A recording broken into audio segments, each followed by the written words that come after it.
My name is Jack Carlson, more commonly known as BigPlanes on YouTube, and this is Air Force One. So I built this towards the end of 2019 and at the very beginning of 2020, and I intended to bring it to BrickFair 2020 and some other shows, but that got pushed back. So it's here now, and I'm happy it's here. So yeah, let's take a look at the inside, take a look at all the other features we have here. So to start off at the very beginning, I'm actually going to show you this cross section I made here. Yeah, let's come around here. And this is sort of how I start these. I first go ahead and decide how I want to go about building the fuselage, so I can understand how large it's going to be, and also so I can understand what parts I'm going to need to order. So real quick, this is the design that I came up with. It's an improved design that I used on my 787. It's much sturdier. You can see it's supported on the inside as well, and this can also be used as the roof when the hump is not primarily used.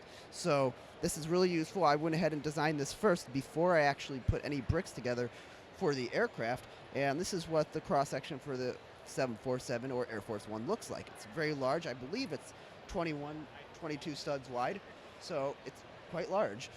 So yeah, Air Force One. This is massive. This is about 6 feet in length, so it's pretty big, about 5 feet in wingspan. That is quite impressive. It's very heavy. I had to add a fifth leg under my table that I display this on because it's so heavy. The landing gear can support it. They do retract. It's kind of hard, kind of a little bit difficult to show that now, but they do retract for transport and stuff. And yeah, some other features just noticeable on the outside are the spinning engines.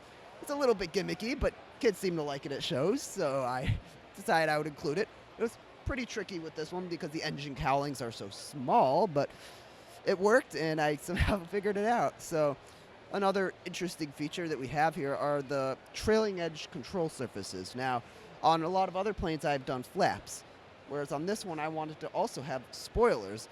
So that was really tricky because a lot of times when you try to get spoilers on a plane, you will compromise the structure of the flaps inevitably. So since this was a larger airplane, I had a little bit more room to build the spoilers and flaps into it.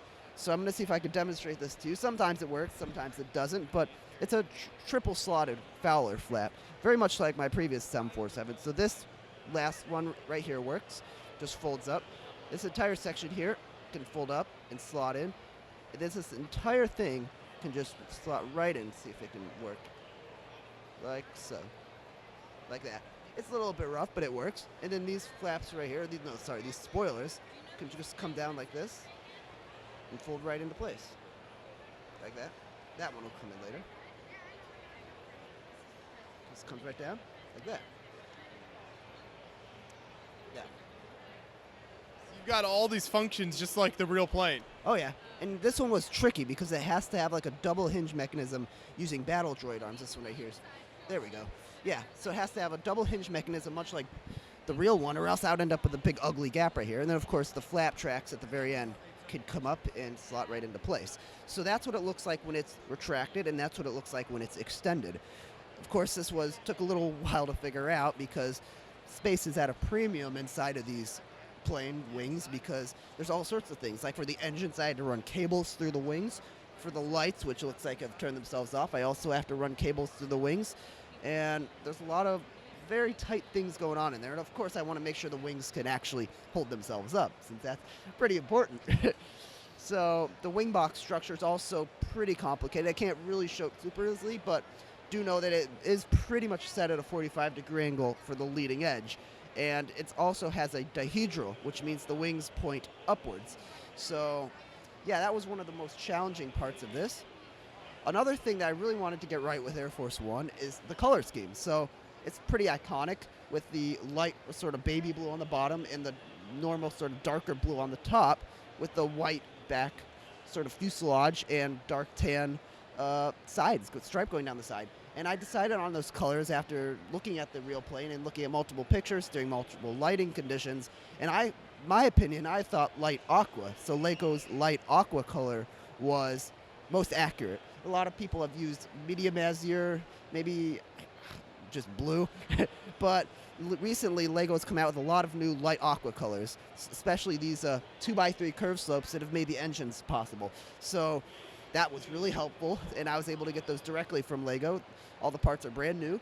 So yeah, if we move up toward, what do you think? One thing real quick with the wings that you notice is you've got some of these like almost silver chrome pieces in the middle of the wing here. Oh yeah, so those are all authentic Lego. None of it's painted. These are actually, believe from the DB Cooper. No, they're from the Aston Martin. Yes, that one. And I think the Transformers set. So that came out a couple years ago. I was able to get those through Lug Bulk when they came out. I'm not sure how difficult they are to get now, but I was able to get a lot of them, so I like using those for accent colors on the wings. So that was one of the things I really wanted to do because I thought it looked really cool, especially in really well-lit environments. You can see it sort of reflect off, and it sort of catches the eye, so I thought I would include it. Yeah, so one of the things that makes Air Force One and just the 747 in general very iconic and recognizable is the fronts, the sort of hump. And initially, Boeing designed it this way because the 747 was really supposed to be a cargo plane. When this was designed during the mid-1960s, it was thought that supersonic transports would be sort of the way of the future. So the 747 was kind of neglected. It was given less resources. And one of the reasons why the cockpit is placed higher up is because they wanted to have it so the nose could hinge up for loading cargo. So that's how we ended up with this iconic hump sort of shape, which has become well known with Air Force One and the 747. And turns out that the SST didn't work out too well, and the 747 became one of the most popular aircraft during the 70s and even up to now. It's very recognizable. So I wanted to capture that, and actually there is an inside, so I'm going to try to show you that the best I can here. At the very front, this can be removed, and there is a cockpit in there. I put a couple pilots. There's also a flight engineer position in the very back, and it's kind of difficult to see. When I pull this off, you'll be able to see it a little bit better. But yeah, the older 747s had a third position in the back for the flight engineer. In more recent 747s, they got rid of that because it's more fly-by-wire. There's less reliance on the flight engineer. But that is interesting. That the old ones. What were the roles of the flight engineer then compared to what the pilots were doing? Well, the pilots would focus more on flying the plane, and the flight engineer would worry more about the engines and making sure everything is working as it should. Whereas nowadays, a lot of that's monitored by computers and whatnot. Interesting. Yeah, that is one of the things. I think with the 747-400, they fixed that. So I'm going to start by taking off the hump here. This is sort of the most interesting part of the plane because this is where the sort of president's quarters are, since this is Air Force One. So I'll take both of these off, because why not? So at the very front, and also a cool feature that I did build into this, which is another kind of gimmicky feature, but it's very cool nonetheless, is our lights. So you can see I can turn these lights on in the front. I love that. Those lamps look so great. Thanks. Yeah, it was fun. I had to like wire them all through the floors and stuff, and it got really messy, but it works, and it looks really cool when all the lights are dimmed in the room, and you can see it through the windows. So that's really cool. And what you're looking at right now, this is the presidential suite. So at the very front, this is the very nose. So it's actually forward of the cockpit, which is kind of interesting when you think about it. But you have, right now I have it arranged, you have a bed on one side, and on the other side you just have sort of a seating area and a couch. And over here, at the very back, you have a desk so where they can get some work done if they don't want to be in the more formal office. And at the very, very front, you have a couple more lamps just to light it up, the area, and some nice sort of desert theme. Now, the interior was designed by, I believe, Nancy Reagan. She wanted a sort of southwestern theme, and that's why you see sort of a reminiscent of the American Southwest in the inside, because that was sort of what the design intent was behind it. Right here we have the presidential lavatory or restroom. It's really more of a restroom at this point. It's a lot nicer than what any of us would fly on. But you have two vanities in there, and you have a toilet, full-size toilet. Again, there's not a whole lot of information to go off of, so I sort of had to take a bit of creative liberty here. But we do know this is generally where the restroom is. And on this side, this is the shower.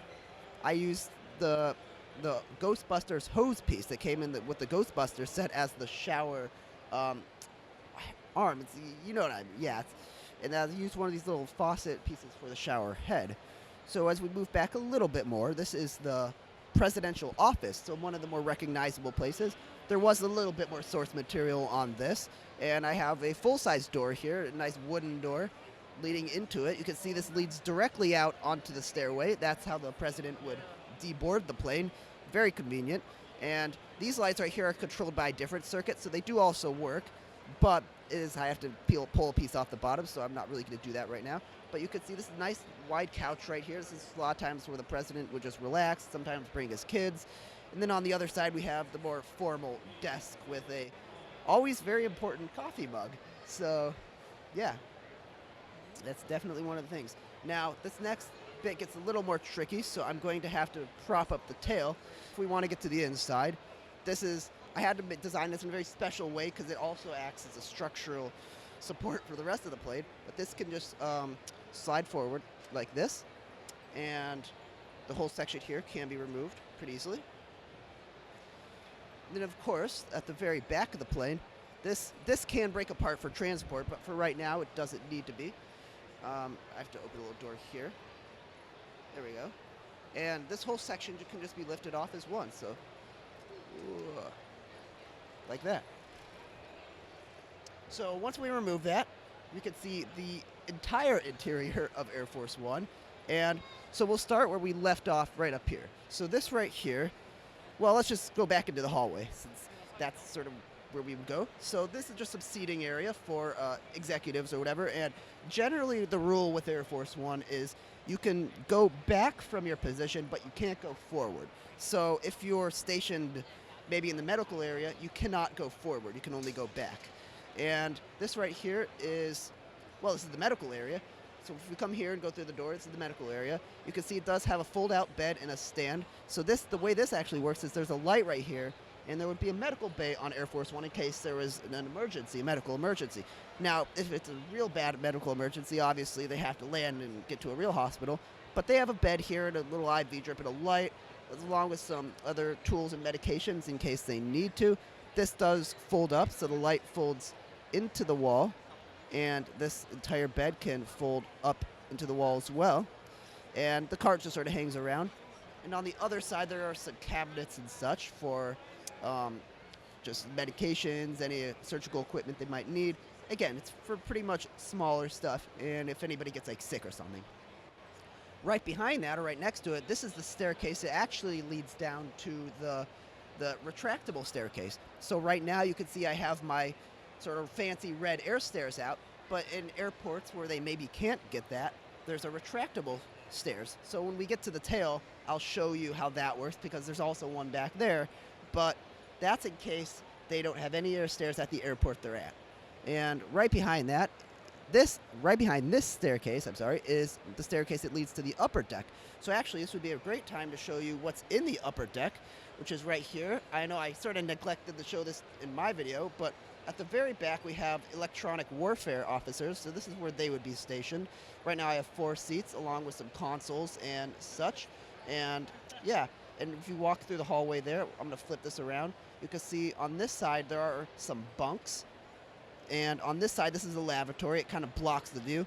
And in the very back there, I don't know if you can see it, way back there, there's a table and some chairs for the pilots and anybody who would be up on sort of the upper deck. This is where they could come to sort of rest, eat, and do all sorts of things.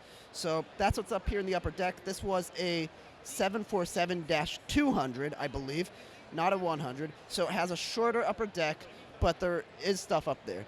So as we move back a little further, we can see here now we have the galley, or the main sort of food station. We have the obnoxiously oversized turkey, of course, and we also have some cabinets over here, some drawers. There's, I don't know, it doesn't look like much in there. There's a cream pie in here, so in case they wanted to have some rich food, they always can. And yeah, we have a sink, some stove over here, and yeah, that's what's going on here. There's also a door that leads directly to this area on the plane, so they could just load foodstuffs right in. It's a lot easier. And a little further back, we have I believe this is the senior staff area. It's been a little while since I've done the research on this, but I did a whole lot of research on this when I first made it. But it's a pretty small, simple room. You have 4 seats and a table. Right now there's just somebody in there just sort of relaxing. Maybe you want some quiet time. So we move a little bit further back. Of course, we have some seating over here. Sorry, I missed that. Just a little bit more seating. Looks like I missed a tile there. And right here, this is sort of one of the most famous rooms on Air Force One. This is the situation sort of / war room, if you will. More probably the proper term is conference room or whatever, but it's more interesting. It's a situation room. And we have a couple more lamps right here, as well as a couch on this side. This is the large sort of meeting table where all the conferences would be held and stuff. Looks like there are 8 chairs right there. I'm not sure if that's exactly the number, but that's the largest sort of meeting area on Air Force One. And I wanted to capture that because it's right in the center of the plane, and it's sort of what you see a lot when you see pictures out of Air Force One. On the very far side, we have a couple of double doors. So these would just open like so, leading out into the sort of promenade area. I'm not sure what the exact terminology there would be, but these are very interesting because sort of a grand entrance to the conference room, kind of, if you will. So, yeah, a little bit further back, we're moving pretty quickly here. This is the Secret Service area, so pretty much just office space. And this is right where the flying White House ends. So right where where the tan tiles end, that's where the White House portion of it ends. So you can see we just have some office space here. Again, I'm sure some folks in the comments section will know exactly what's back here, but right now from all the research I could find, this is where the Secret Service folks would be hanging out. So on the far wall we have a screen there. It might be kind of hard for the camera to see it, but we'll keep moving. And yeah, that's sort of one of the large sections of the plane. So right here where it goes to the light blue carpeting, this is when the flying White House ends, and we just move into the press area. So this is where all the press would be stationed, the press corps, and yeah, they're at sort of the back of the plane, but it would basically be the equivalent to business class seats for them. So right at the front we have another lavatory. This is for press personnel, obviously, and just some regular business class seats. It's mostly just so they can get from point A to point B with the president on board, so they could cover whatever is going on. And right here, I'm going to come around the table here so you guys can actually see it. That's where the staircase leads down and out. So you can see here that we have some people waiting outside the plane. They've just deboarded, obviously, and they are working on leaving the plane. Maybe they're here for a special assignment. I don't know. But there is one of these at the front and at the back. So I have the one in the rear deployed right now because usually the press wouldn't get it. The people deboarding off the back of the plane don't get the fancy staircase like the president would at the front. But again, this goes back to you could pretty much only go back from your position. So if you are press or Secret Service, or I think if you're Secret Service, you can go up and down the whole plane. But if your position is here, you could go here and back, but not here and forward, is the general rule with Air Force One. So if we come around here, I have some pictures on the outside for people who want to see the inside of the plane. But since I can't take the top off for everybody who wants to see it, I also printed out some photographs here. And this is what the retractable staircase looks like. So you can see we have some people who are deboarding the aircraft right now, but I could demonstrate to you how this actually works. So there is one of these at the very front and very back. So the way this works is that, see if I can do this, these railings right here would fold in like this. These would fold out. Let's see if I could do this without breaking anything. This would fold in like this. These railings would fold in like this. There we go, like that. And then this whole section would just fold in like, let's see if I can do this. There we go. This whole section just folds in like so. There we go. So that's generally how it works. I think it worked pretty well that time. There's one of these at the very front or very back and at the very front. And again, these would be deployed if the aircraft was at like an airport where they couldn't find a staircase and they needed to like immediately get off the plane or on the plane. So that's just one of these at the very front and very back. And again, the wing trailing edge surfaces are pretty much the same right here as they would be on the other side. This is what they look like when they're fully extended. And yeah, so a lot of people question what these things are at the end of the wings. I'm not an perfect expert on this plane, but I'm pretty sure these have something to do with maybe communications or dampening vibrations. So if you know exactly what that is, of course, you're welcome to leave it in the comments. There will always be somebody who has to correct me in the comments. But yeah. You've mentioned a couple times now about kind of research that you did on this. How easy is it to find information on Air Force One in terms of the layout of it as you were working on this build? Yeah, so it was sort of hit or miss because there would be some diagrams that would show generally the inside of the plane, but on the other hand, there was nothing very specific on like how things were laid out. So I had to sort of take some creative liberty to say, okay, well, this is generally should be the press area, and build it how it should depict it in the renders, how it depicted in some pictures I could get of the inside. But I know a lot of things with this are classified, and you can't really get super detailed pictures. So, like with the presidential office, presidential suite, there were a fair amount of pictures of those available, so I could be a little bit more accurate. Whereas back in sort of the Secret Service area, press area, I just couldn't get as many. So it should be pretty close to accurate, though there might be some things that are a little bit off.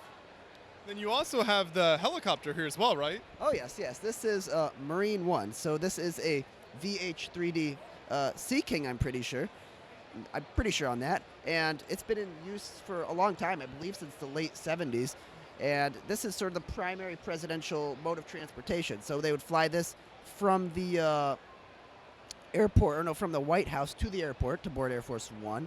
And I can show you the inside of this. So right now, obviously, I just have it sort of set up.